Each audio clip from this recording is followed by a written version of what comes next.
नमस्कार। आज मैंने एक नया टीएलएम बनाया है। अक्सर ये होता है कि हमारे बच्चे इतिहास विषय में रुचि नहीं लेते। हमारे जो वेद है उसके बारे में सभी पढ़े हैं, लेकिन अक्सर विद्यार्थियों को याद नहीं रहता है कि वेद कितने प्रकार के होते हैं। तो इसके लिए मैंने एक नया टीएलएम बनाया है। देखिए, ऋग्वेद, सामवेद, यजुर्वेद और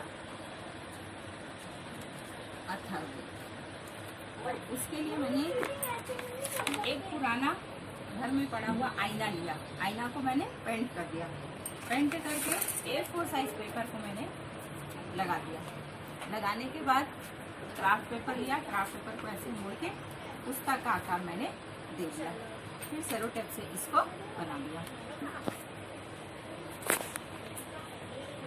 ऋग्वेद सबसे प्राचीन वेद है। ऋग्वेद की रचना 600 ईसा पूर्व में हुई है। ऋग्वेद में 1028 सूक्त है। ऋग्वेद में 10,482 मंत्र है। प्रसिद्ध गायत्री मंत्र ऋग्वेद में है। इसमें विभिन्न देवताओं को संबोधित प्रार्थनाएं हैं। देखिए दूसरा सामवेद, यह सबसे छोटा वेद है। इसमें भारतीय संगीत में सप्त स्वर सारे गम का वर्णन है। यह वेद गीत संगीत प्रधान है। तीसरा यजुर्वेद, इस वेद में यज्ञों तथा उसे करने की विधि का वर्णन है। यह वेद पद्य और गद्य दोनों में लिखा गया है। चौथा अथर्ववेद, इस वेद को ब्रह्मवेद भी कहते हैं। अथर्ववेद में मंत्र जादू टोने का वर्णन किया गया है। इस वेद की रचना सबसे बाद में हुई। इस टीएलएम बनाने का उद्देश्य है छात्रों में इतिहास विषय के प्रति रुचि जागृत हो और हमारी भारतीय संस्कृति से विद्यार्थी। नमस्कार, आज मैंने एक नया टीएलएम बनाया है। हमारे वेद, हमारे 4 वेद हैं। पहला ऋग्वेद, दूसरा यजुर्वेद, तीसरा सामवेद, चौथा अथर्ववेद।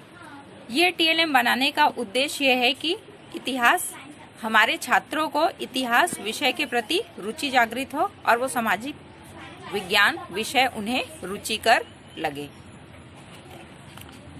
तो देखिए ऋग्वेद की रचना है 6000 ईसा पूर्व में हुई। यह सबसे प्राचीन वेद है। ऋग्वेद में 1028 सूक्त हैं।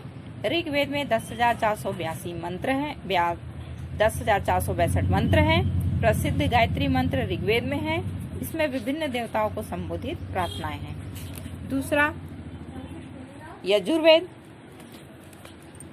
इस वेद में यज्ञों तथा उसे करने की विधि का वर्णन है। यह वेद पद्य और गद्य दोनों में लिखा गया है। तीसरा सामवेद, यह सबसे छोटा वेद है। इसमें भारतीय संगीत के सप्त स्वर सारे गम का वर्णन है।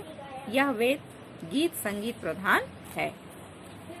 फिर चौथा है अथर्ववेद, इस वेद को ब्रह्मवेद भी कहते हैं। अथर्ववेद में मंत्र जादू टोने का वर्णन किया गया है। इस वेद की रचना सबसे बाद में हुई। तो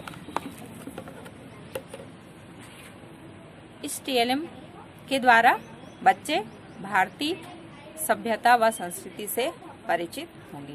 थैंक यू।